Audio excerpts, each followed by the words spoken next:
Hello बच्चों, organic name reaction and there mechanism video series में आज अपन बात कर रहे हैं रिएक्शन सोडा लाइम रिएक्शन की।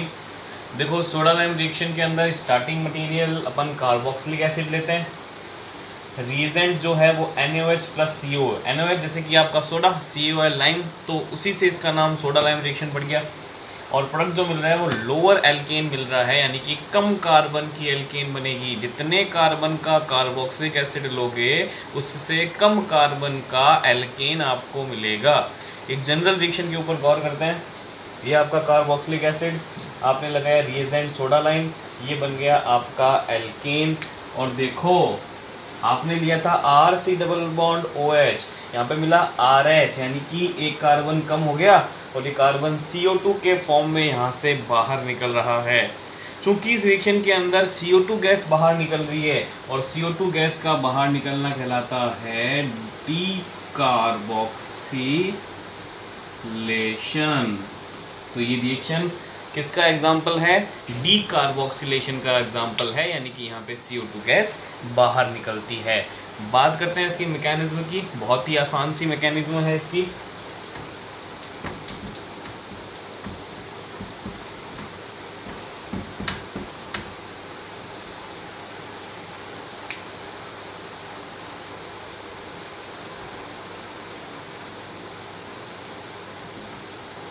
मैकेनिज्म का सबसे पहला स्टेप,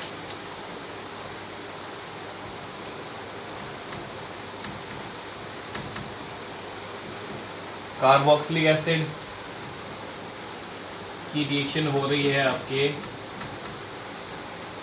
NaOH के साथ। सही है? होगा क्या? कुछ नहीं। NaOH से basic medium OH minus ion provide होंगे, यहाँ से ये H प्लस बाहर निकल जाएगा, H2O के फॉर्म में आपको मिलेगा RC double bond O minus. Next step क्या है इसका? नेक्स्ट स्टेप कुछ इस तरह से बताया जाता है कि ये नेगेटिव जाएगा यहाँ पे बॉन्ड में। जैसे ही ये नेगेटिव बॉन्ड में गया, इस कार्बन पर इलेक्ट्रॉन ज़्यादा होंगे, ये इलेक्ट्रॉन ट्रांसफर कर देगा आगे की तरफ। ये देखो क्या बन गया, C double bond O, C double bond O, यानी CO2 गैस यहाँ से बाहर निकल गई और आपको मिल गया R माइनस। ये बन जाएगा आपके पास कार्ब एनाइन। ये R माइनस, ये R एक तरह का एल्किल ग्रुप ही तो है, एक कार्बन का रेडिकल ही तो है, तो मैं इसको क्या बोल सकता हूँ? Carbanion as a intermediate यहाँ पर बन गया। जो ये वाटर का मॉलिक्यूल ऊपर निकला था, ये वापस H प्लस और OH माइनस में टूटेगा। यहाँ से सोडियम ने OH माइनस दिए थे, Na प्लस पड़े, ये Na प्लस वापस NaOH बना लेंगे और ये H प्लस जाएगा इसके ऊपर, हिसाब बराबर, और आपको मिल गया RH, यानी कि आपका एल्केन। देखो, हिसाब पूरा बराबर कर दिया हमने। NaOH से OH माइनस उधार लिया था, ये उसको वापस लौटा दिया, ये अपना क्या बच गया? RH, यानी कि आपका एल्केन। ये इसकी एक मैकेनिज्म है। इसकी एक मैकेनिज्म और दी जाती है, वो किस तरह से दी जाती है? RC डबल बॉन्ड OH, सबसे पहले वही रिएक्शन करता है NaOH, आपको मिलता है RC डबल बॉन्ड ONA। हुआ क्या? यहाँ से OH, यहाँ से H, H2O बाहर निकल गया। नेक्स्ट स्टेप में एक NaOH और आता है। देखो, जैसे ही एक NaOH आएगा, क्या होगा? देखो, यहाँ से ये Na2CO3 यहाँ से बाहर निकल जाएगा। 2 सोडियम, Na2CO, 2 ऑक्सीजन और एक 3 ऑक्सीजन, यानी Na2CO3 सोडियम कार्बोनेट यहाँ पर बाहर निकल जाएगा। पीछे क्या बचा? R और H, यानी कि RH। तो ये दो मैकेनिज्म यहाँ पर आपके बताई जाती है। मेनली आपको ये मैकेनिज्म ही किताबों के अंदर मिलती है। देखो, इस मैकेनिज्म के अंदर कार्ब एनायन बन रहा है आपके एज ए इंटरमीडिएट। अगर carbanion as a intermediate बन रहा है, तो अगर मैं कुछ स्पीशीज की रिएक्टिविटी की बात करूं, एल्किल ग्रुप के रिएक्टिविटी की बात करूं, तो देखो, आपके पास एक इस तरह का एल्किल ग्रुप हो, एक इस तरह का एल्किल ग्रुप हो, और एक आपके पास इस तरह का एल्किल ग्रुप हो, यानी sp कार्बन वाला, sp2 कार्बन वाला और sp3 कार्बन वाला, ये आपके एसिटाइलिक, ये विनाइलिक, एक नॉर्मल एल्किल ग्रुप। तो अगर इनकी रिएक्टिविटी की बात करूं तो देखो सीधी सी बात है, रिएक्टिविटी डिपेंड करती है इंटरमीडिएट की स्टेबिलिटी पर, और इंटरमीडिएट है कार्ब एनायन। रिएक्टिविटी किस पर डिपेंड करती है? इंटरमीडिएट पर, और इंटरमीडिएट है carbanion. Negative species high EN पे ज़्यादा स्टेबल रहती है, तो बताओ यहाँ में से ईएन किसकी ज़्यादा? ये sp, ये sp2, ये sp3, हाइड्रोजन लगा लेना अपने आप, सही है। sp की ईएन ज़्यादा तो नेगेटिव इसके ऊपर स्टेबल रहेगा, तो ये इंटरमीडिएट ज़्यादा स्टेबल होंगे, तो इनकी रिएक्टिविटी का ऑर्डर भी कुछ इसी तरह से बताया जाएगा। आई बात समझ में? तो ये है आपके पास सोडा लाइम रिएक्शन। अब यहाँ पर कुछ एक दो और बातें आपकी बताई जाती है, जैसे कि मैंने आपको पहले बताया था CO2 गैस बाहर निकल रही है, तो एक तरह से डीकार्बोक्सिलेशन का एग्जाम्पल है ये रिएक्शन। इसी तरह से डीकार्बोक्सिलेशन के कुछ और भी तरीके होते हैं, यानी CO2 गैस बहुत सी रिएक्शंस में बाहर निकलती है, बहुत सी कंडीशंस में बाहर निकलती है। अपन साथ साथ उन कंडीशंस को भी देख लेते हैं इस रिएक्शन के साथ साथ कि डीकार्बोक्सिलेशन और कहाँ कहाँ हो सकता है। तो देखो डीकार्बोक्सिलेशन के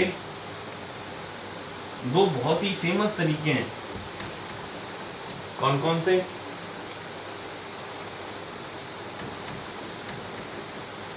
कंडीशन फॉर डीकार्बोक्सिलेशन। सबसे पहला तरीका है, एक कार्बन पर अगर 2 C डबल बॉन्ड और आ जाए और हीट का साइन आ जाए तो तुरंत CO2 गैस बाहर निकल जाती है और आपको मिल जाता है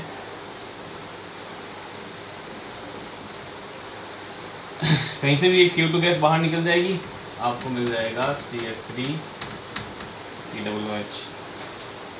इसके अलावा बीटा कीटो एसिड को अगर हीट करोगे तो यहाँ से भी CO2 गैस बाहर निकल जाती है। बीटा कीटो एसिड कौन सा होता है? देखो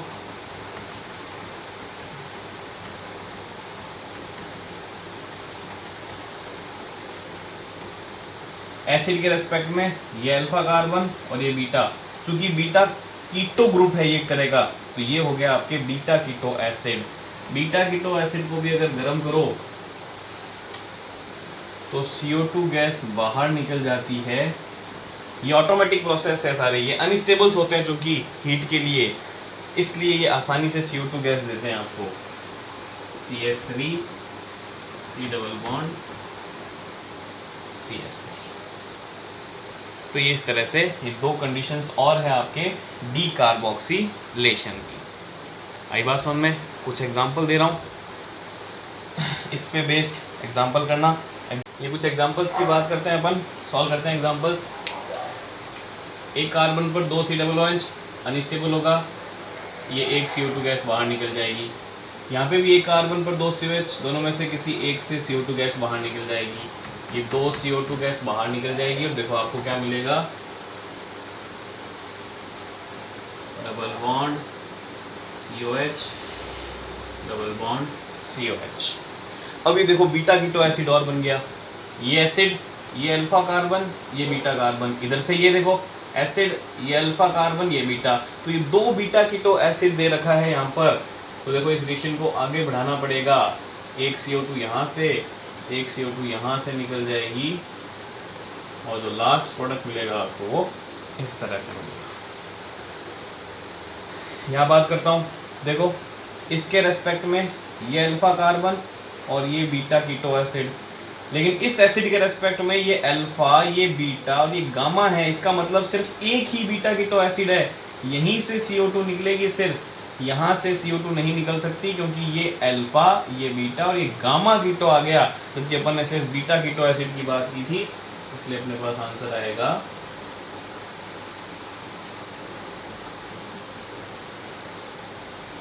सही है। एक कार्बन पर 2, एक CO2 गैस बाहर निकल जाएगी, आपको मिलेगा एक ही CO2 बाहर निकलेगी, दोनों में से मत निकाल देना, एक को तो मेंटेन रखना पड़ेगा।